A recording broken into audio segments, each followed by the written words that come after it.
I'm going to walk you through the leg session that I've just completed today. So starting off with, we're going into our reverse step ups using the barbell. So when performing the reverse step up, the first thing you need to be conscious of is your core. So once your core is nice and set, you're going to take a big step off the elevated platform, nice and controlled as you lower down. From that bottom position, you're going to shoot your weight through your heel and drive your hip forward. The secondary movement is going to be our back squat. The barbell back squat gets a lot of praise for being a really good developer of the lower body, and that is really true. So when to perform the back squat, you want to make sure your elbows are driven into the ribcage and your chest is upright throughout. You want to maintain a nice flat back with your knees turned out or tracking in the midline of your foot. On that way up, the weight drives to your heels, your hips stride forward and your chest rises, just to make sure your glutes are nice and engaged. Really try and emphasize that hip drive forward. So the next movement that I like to perform for more posterior engagement is going to be our Romanian deadlift.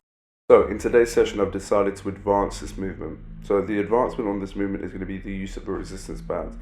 It just makes sure there's more tension throughout the movement and you're not finding points of ease. So from here, you're going to push the bum to the back of the room, folding through the hips, keeping your knees slightly bent. You want to distribute your weight back onto the heels and load that tension onto the hamstring.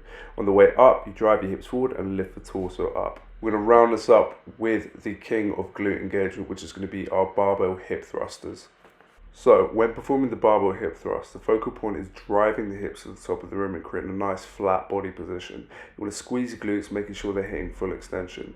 A lot of the time when I'm in the gym, I see a lot of people, or when I'm PTing, I see a lot of people that aren't hitting that full extension. It means just distributing your weight onto your lower back and not actually engaging your glutes. You want to be really conscious of making sure the glutes are engaged throughout the movement and extending the glutes to the top of the room and then nice and controlled. Again, I've chosen to advance this movement with the use of the resistance band, which just creates a little bit more tension on that way up, which means I can really feel my glutes starting to engage. So I've decided to do this movement in almost 3 scenarios. The first is almost focused at endurance and really fatiguing the slow twitch fibers in the glute. The secondary is going to be more of a hypertrophy focus, working a slightly heavier weight and working through rep ranges of about 8.